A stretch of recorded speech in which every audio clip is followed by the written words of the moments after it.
Thank you for joining Wars of the Rosies as we continue with part 2, Polarian Epoch, from Astrology the Ductless Glands by Augusta Foss Heindel.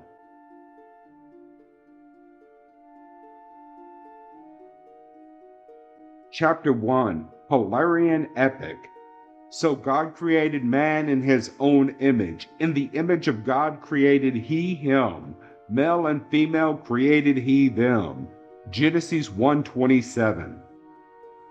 In the study of the origin of man and his prehistoric state, we are constantly stumbling against unexplained mysteries, and especially when we read from the materialistic viewpoint in the Old Testament, which is the most wonderful history of man. We are then forced to scale the most formidable rocks of doubt. When we read between the lines, however, or view the past with an open mind, then this book of Genesis is a mine filled with gems of the rarest kind.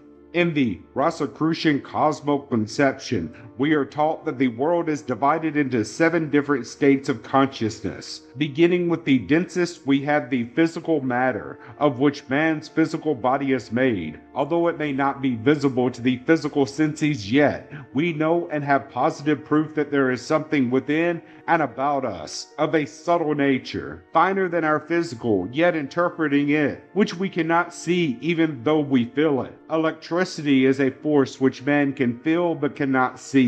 He knows the atmosphere exists, yet he cannot see it. And so we may sense and know that this subtle, rarefied life exists. We view the storm and we feel its force. We can see the raindrops as they descend to earth, and we are told by scientists that this rain is drawn up by evaporation, causing the moisture in the clouds. We know that the wind blows. We feel its refreshing influence. Science has a reason for all these changes and explains these atmospheric phenomena from materialistic investigations. The occultists explain these phenomena from a higher or spiritual viewpoint by telling the scientists that the greater invisible regions from which the wind come are peopled with higher intelligences, and that great spirits control the elements, that they have beings who carry out their orders. For instance, the spirit of water has its workers, the undines. The spirit controlling the winds works through the sylphs. So we have the elements which man must recognize as existing, all with their invisible leaders and workers who exist in God's great universe, as well as poor materialistic man who denies everything which he cannot see with his physical eyes. And when he is asked to explain these great mysteries, cannot do so. Now, as stands before us, the Rosicrucian cosmoconception recognizes 7 different worlds. What shall we call them? Not matter, for we can only recognize as matter what man can see with his physical sight. But there are 6 higher states of consciousness. Let us call them by the names which were given to Max Heindel by the great beings who saw fit to entrust him with this knowledge: the physical world, the desire world, the world of thought, the world of life spirit, the world of divine spirit, the world of virgin spirits, and the world of God. Now, these are only names, and they do not explain the conditions of these different states. Let us take for illustration a tea kettle filled with water. We know that the air filters through this water. If we place this kettle of water upon a cake of ice, the water will become hardened, and in a little while we shall have ice. But let us place this same tea kettle of ice on a hot stove, and in a short time the ice melts and we have steam which disappears into the atmosphere and is lost to the visible sight. Where has it gone? Some place where the credulous eyes of the materialist cannot follow, but the occultist can trace it. He knows that nothing in God's universe is lost. Man, who is God's most perfected work, is composed of every element found in these 7 great worlds. Man as we find him today, with this wonderful developed and complex mind and body, was not made, as many misread the first chapter of Genesis, out of clay and in one day. but his present state is the outcome of ages and ages of growth. We follow him as he enters the arena of life as a virgin spirit, a thought, a spark from the Divine Father, hurled into space with a force such as God alone can send. This thought form has its birth in a world of virgin spirits where the divine flame commences its long pilgrimage through matter, gathering the material from each world denser and denser, working its way through the mineral, the vegetable, the animal, and then into the human stage. Within this divine spark are unfolded all the potentialities of the Divine Father.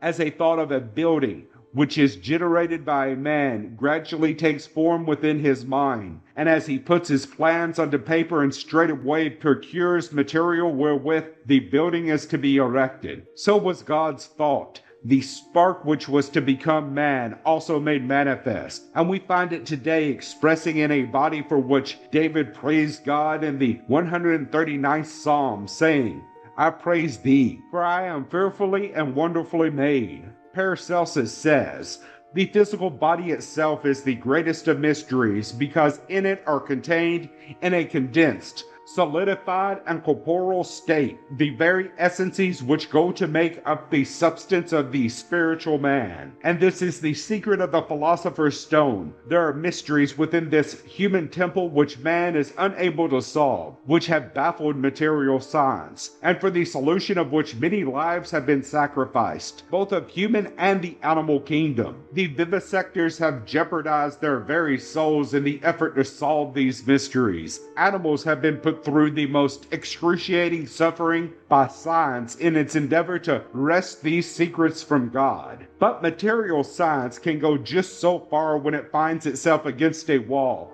which its instruments and its scientific minds cannot penetrate, and it is helpless. There is but one tool which it cannot or will not recognize, and which alone will penetrate or break through, and that is the human spirit. The trained seer alone has access to the higher regions which, unfortunately, the materialist, because he cannot be given material proof, will not recognize. We must, however, give him credit for having accomplished wonders in his struggle to master and understand human ills. Materia Medica has accomplished wonderful things. There are two forces in nature which man recognizes and which he acknowledges as existing in every atom, the positive force, or male, and the negative force, or female. We find them in the metals which man is utilizing to generate his electricity, the copper, zinc, etc. In the plants we also find the same elements. The very tiniest atom in man's body is charged with these two forces. They are playing through his body, without the blending of which he could not hold the particles together. Although man, with a male body, may express the positive physical, yet the negative vital body helps to hold the positive physical particles together. Likewise, the woman expressing in the negative female body is balanced by a positive vital body. The various forms and developments of man's body during antenatal life are recapitulations of his development during involution. In the Polarian Epoch, his body was globular, similar to the ovum, and always of a gelatinous substance. There was at the beginning but one organ which protruded from the top of his bag-like form. The organ was eyes, ears. In fact, it was the nucleus through which the rest of the body was built. Also the medium through which man received his life from the Father. This organ today is called the pineal gland, epiphysis. Man's energies at that time were, like those of the fetus, directed inward to build future organs, and as the prenatal life of the physical body of today is directed and helped by the mother, so was man assisted during his involuntary period by the divine hierarchies. He was in direct touch with the higher realms and not yet conscious of his physical environment. In the meantime, eyes, ears, and various organs were taking shape within this ovoid body, while the pineal gland, which is at present such a mystery to medical science, was its only means of communication with the outer world. This organ was much larger than it is today, and from its cone-shaped top, there protruded a long, transparent, flexible tentacle which aided in locomotion and in feeling, and this appendage may yet be seen on the small end of the pineal gland. It has the appearance of a small piece of skin, the function of which will be taken up in another chapter. Thank you for watching, and please don't forget to share, like, subscribe, and comment. And if you can, please consider donating to Wars of the Rosies. Links to PayPal and Patreon are in the description. Thank you so very much.